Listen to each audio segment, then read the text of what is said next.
ang isang mahina at makasalanang tao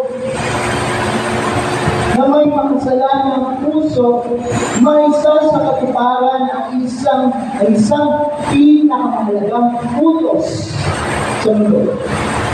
Paano nga ba may isa sa katuparan ng isang tao may mahina at makasalanang puso ang pinaka-importante utos sa kasaysayan sa mundo? Ang totoo po niya ay hindi naman tayo ang pinagdala ng pag-ibig na ito at talo wala tayong kakayanan na ibigin ang Diyos sa wala nating estado ng buhay.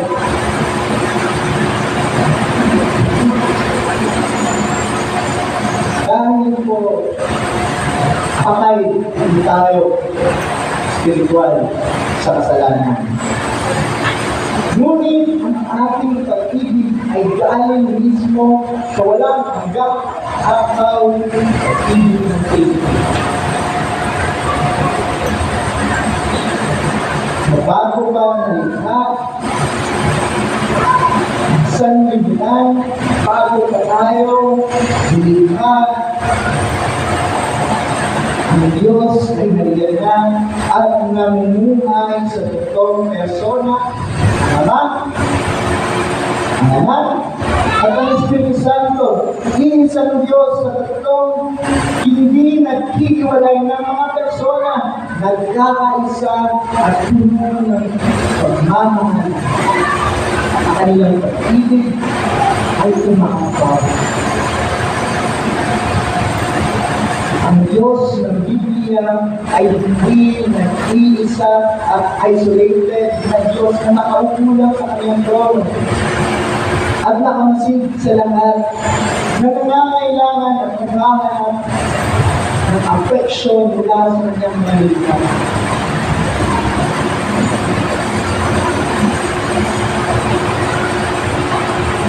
Ang Diyos ng Biblia mismo ang pagkakaisa at pagbubuklod ng pag-ibig. At sa Romans 8:8, nakikita natin kung paano gumagawa upang bisingin, palalimin at ulayin ang ating relasyon sa Diyos. Ang Diyos mismo ang gumagawa. At dahil dito, ang katotohanan na dapat natin panghawakan ngayong umaga ay nagsasabi, God's sovereign call awakens our love. It serves our faith through the trials and conforms us to Christ's image. Tingnan natin ang katotohanan ito sa tatlong pagkailangan ng text. Una, be lovers of God. Sabi po sa verse 28, and we know that God causes all things to work together for good to those who love God, to those who are called according to His purpose. Kung ating titignan ng verse 28, yung naka-highlight ko nung pula dyan, makikita natin kung paano nagsasalita si Pablo patungkol sa mga umiibig sa Diyos. At kung titignan natin ng maigi, makikita natin na hindi ito, ang pag-ibig na ito ay hindi humihinto at patuloy, nagpapatuloy. Pinapahiwatig din ng pag-ibig na ito na ang pag-ibig na ito ay buhay. At ang mismo postura ng ating kaluluwa. At sinasabi rin mismo ni Pablo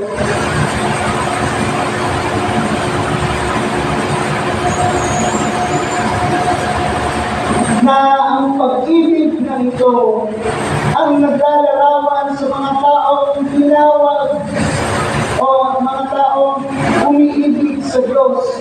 He defines those who love God as to the ones who who are currently, continuously, and habitually lacking God. Sa kasalukuyan, nagpapatuloy at ang buhay mismo ang pag-ibig sa Diyos.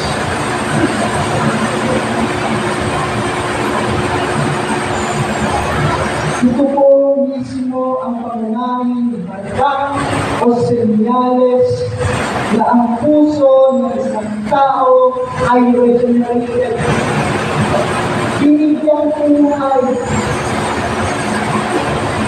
Maaari tayong nakaupo sa upuan, sa simbahan ito, na feeling natin, we are spiritually weak.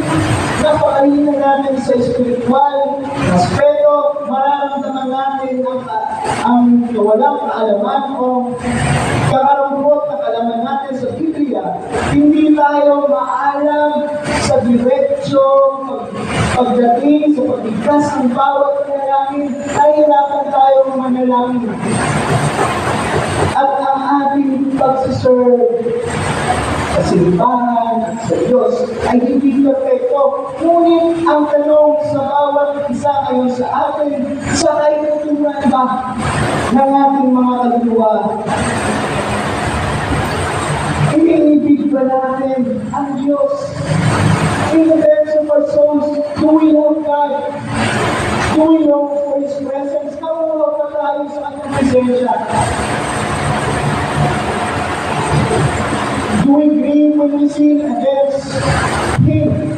Nalulungkot ba tayo kapag tayo ay nagkakasala laban sa Kanya? Do we desire to see His name honored in our family and in our workplace?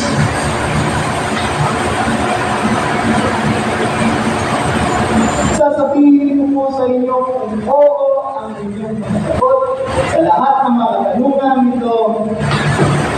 Hindi maipupugli na meron tayong regenerated na mga puso at patunay na meron tayong makakulibuhan. Ngunit, ang tanong, saan nga ba galing ang pag-ibig na ito? Hinuhukay ba natin ito mula sa kailaliman ng ating kaluluwa, ng ating mga puso? At ginawa lamang ito ng ating mga puso? Hindi po. Tingnan po natin ang kasunod. Ang naka-highlight po dyan, pagkatapos ng those who love God, ay to those who are called according to His purpose. At ginawa ito ni Pablo upang makita at ipakita na ang pinagbilan at ang resulta ay nangangahulugan, iniibig natin ang Diyos hindi dahil natural na tayo ay sweet. Ano ang tao mo na sweet sa kanilang partner? Ito po yan. Opo, sweet po ako. May mga tao rin yung parang walang bigo sa kanilang partner. Yung parang ayaw nilang yung parang makito. May mga tao din wais. At ang pag-ibig na ito ay hindi dahil literal o katulad tayo sa wais o bigit na mas spiritual kesa sa ating mga kapwa. Pagkos, ibig natin ang Diyos sapagkat nagbigay ang Diyos isang tawag na kailanman ay hindi natin mahihindihan sapagkat binabago niya ang ating mga puso. Binibigyan tayo ng buhay at tayo mismo sa ating mga sarili. Dahil sa paggawa ng Diyos, ang pagkatawag ng Diyos, tayo mismo sa ating mga sarili ang mag-desisyon. Tayo magre-response ang pagkatawag ng ating mga hibig siya. Kaya nga ako, pinupuspos ng tayo, pinupuno ng tayo ng pag-ibig mula pa sa simula ng walang hanggan. At sabi sa Romans 8:7, na inilarawan ni Pablo ang ating natural na unregenerated condition. At sabi niya, because the mindset of the flesh is hostile toward God, for it does not subject itself to the law of God, for it is not even able to do so. Ang natural na katayuan ng pag-isip ng tao ay hindi lamang na iba ang Diyos, kundi harapan mismo ito ang Diyos. Ang patay espiritual na puso ay kailanman hindi makagagawang ibigin ang isang banal na Diyos. Ngunit ang tanong, paano tayo naging umibig? Umiibig ng Diyos. Sa Romans chapter 5, verse 5 po, sabi dito, and hope does not disappoint, because the love of God has been poured out within our hearts through the Holy Spirit who was given to us.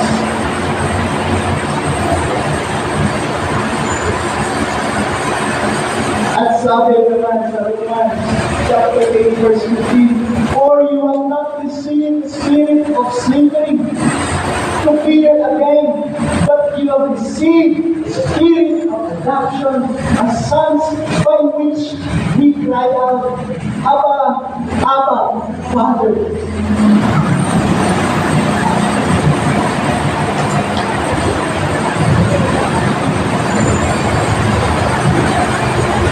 Kung tayo po ay tinawag ng Diyos sa kanyang layunin, sa kanyang purpose,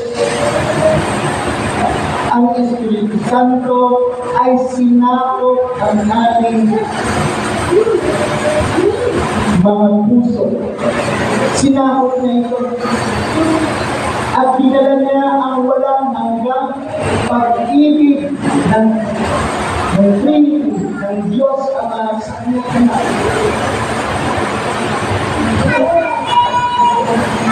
At direkta itong itinulupot sa ilaliman ng ating kaluluwa.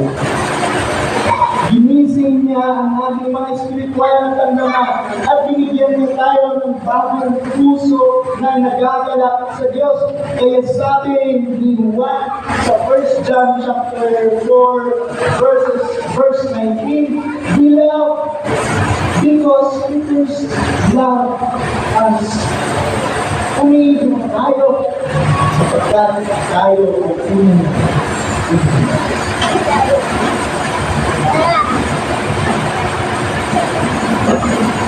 mga kapatid, i-recognize po natin na tayo ay mga umiibig sa Diyos. Mga mula sa kabilingan, sa kanyang liwanag, at ibibigay natin pananampalataya kanyang pinili sa pamamagitan ng pangalawa po, preserving our love to God. Sabi po sa verse 28, and we know that God causes all things to work together for good to those who are called, to those who love God, to those who are called according to His purpose. At no